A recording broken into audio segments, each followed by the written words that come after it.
તો જૂનાગઢ મહાનગરપાલિકાની ચૂંટણીનું કાઉન્ટડાઉન શરૂ ભાજપ દ્વારા ગુર્જર ક્ષત્રિય સમાજને ટિકિટ ફાળવાઈ નથી ટિકિટ નહીં ફાળવતા સમાજમાં રોષ ફેલાયો છે અનેક સમાજોને ધ્યાનમાં રાખી મનપાની ચૂંટણીઓમાં ટિકિટ અપાઈ સમાજના આગેવાનોએ પ્રતિક્રિયા આપી આવો સાંભળીએ શું કહી રહ્યા છે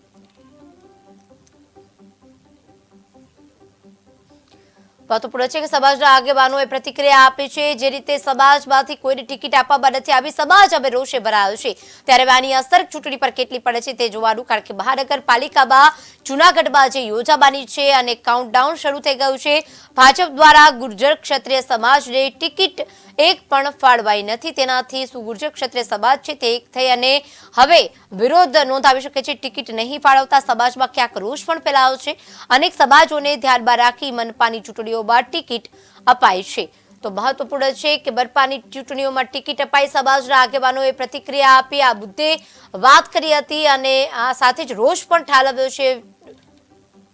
તો આ મુદ્દે વધુ વિગત આપશે પ્રકાશ દવે પ્રકાશ અત્યારે જૂનાગઢમાં મહાનગરપાલિકામાં જે ગુર્જર ક્ષત્રિય સમાજને ટિકિટ આપવામાં નથી આવી તેની અસર ચૂંટણી પર કેટલી થઈ શકે છે હાલ સમાજનું શું કહેવાનું થઈ રહ્યું છે ચોક્કસથી વાત કરવામાં આવે તો ગુર્જર ક્ષત્રિય સમાજની આગેવાનોને એક મીટિંગ મળી હતી એમાં રોષ ભભૂક્યો છે ગત ટર્મમાં જ્યારે ગુર્જર ક્ષત્રિય સમાજના પ્રમુખને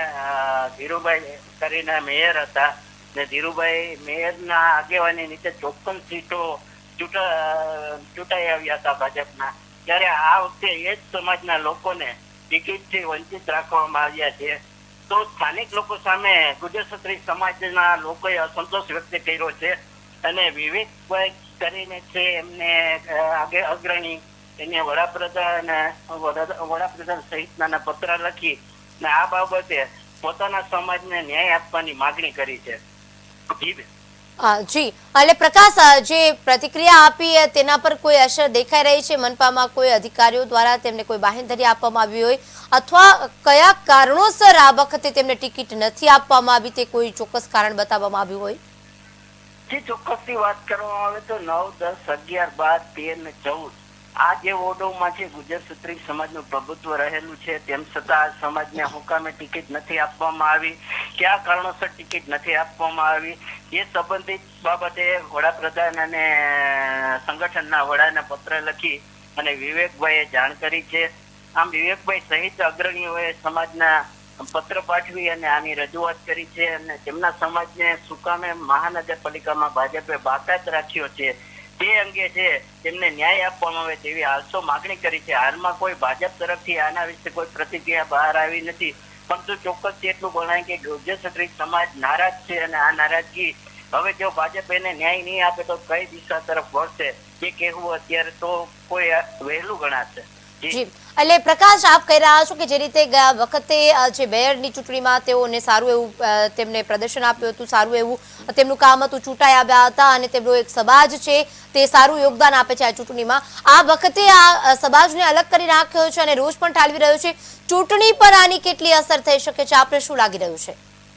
જે ચોક્કસથી વાત કરવામાં આવે તો આ સમાજનું ધારાસભા હોય કે સાંસદની ચૂંટણી હોય એમાં યોગદાન રહ્યું છે ને એમનું કહેવાનું એમ છે કે પહેલાથી અમે ભાજપને વરેલા લોકો છીએ અમારો સમાજ ભાજપનો વરેલો હોવા છતાં અમને દરેક સમાજને ભાજપે જયારે ન્યાય આપ્યો હોય તે અમારા સમાજને એક પણ ટિકિટ આપીને અન્યાય શું કામે કર્યો છે તેવો પણ સવાલ ઉઠાવ્યો છે અને આ કરવા પાછળ સ્થાનિક જે રાજકીય આગેવાનો છે તેમના તરફ એને રોષ ઠાલવ્યો છે કે પ્રદેશના આગેવાનો અમારી કામગીરી પણ જોઈ છે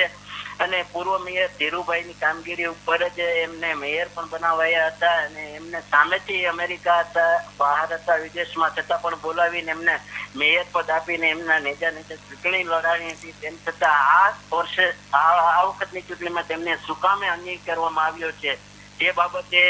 ગઈકાલે મીટિંગ મળી હતી એમાં સમાજનો સૂર ઉઠ્યો હતો જી પ્રકાશ અમારી સાથે જોડાવા બદલ માહિતી આપવા બદલ આભાર તો હાલ જૂનાગઢમાં ભાજપથી નારાજ છે ગુર્જર સમાજ ક્ષત્રિય સમાજમાં એક પણ ટિકિટ ન આપતા હવે લોકો રોષ ઠાલવી રહ્યા છે અને કહી રહ્યા છે કે કયા કારણોસર તેમને આ ટિકિટ નથી આપવામાં આવી કારણ કે વર્ષોથી તેઓ ભાજપમાં યોગદાન આપતા રહ્યા છે તેમનો સમાજ છે તે ભાજપમાં છે છતાં પણ એક પણ ટિકિટ ન આપતા હવે આની અસર ચૂંટણી પર કેટલી પડે છે તે આવનાર પરિણામ પર બતાવશે આ ટિકિટ કપાણી ક્યાં રાજકારણ રમાડું એનો અમારો આ રોષ છે, એટલા માટે અમે આ પત્ર લખ્યો છે. અને આ પત્ર માનનીય વડાપ્રધાન શ્રી નરેન્દ્રભાઈ મોદી અને સંગઠનના અમે રત્નાકરજીને પણ લખ્યો છે કે આની તપાસ થાય કે અમારા સમાજને આટલો વફાદાર સમાજ છે,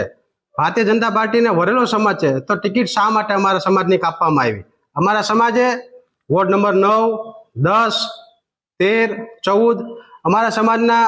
પુરુષ અને સ્ત્રી બંને લોકોએ ટિકિટ માંગી હતી, ત્યારે એક પણ ટિકિટ નથી આપી. એ સમાજમાં ભારો